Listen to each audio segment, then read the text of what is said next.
আর কি বলছে? আর তোমাদের বৃদ্ধ বয়স পর্যন্ত আমি সেই থাকিব, পক্ষকেশ হওয়া পর্যন্ত আমি তুলিয়া বহন করিব। আমি নির্মাণ করিয়াছি, আমি বহন করিব, হ্যাঁ আমি তুলিয়া বহন করিব, রক্ষা করিব। মাতার হৃদয় হইতে তোমাদেরকে বহন করিয়া আসেছি, আর তোমাদের বৃদ্ধ বয়স পর্যন্ত আমি যে সেই থাকিব।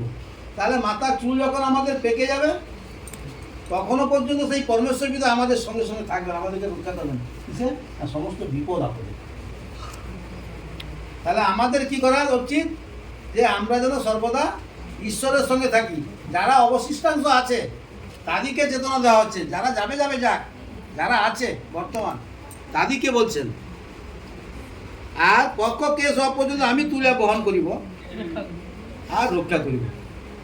সেদিন পর্যন্ত যতক্ষণ পর্যন্ত আমার দেহে প্রাণ থাকবে ততক্ষণ পর্যন্ত পরমেশ্বর পিতা আমাদের সঙ্গে থেকে আমাদেরকে রক্ষা করবেন। কিন্তু আমরা করি কি? কষ্ট যখন পাই ঈশ্বরের কাছে আসি, কষ্ট মিটে গেলে আবার যেখান থেকে আসি আবার সেখানে ফিরে যাই, তাই না?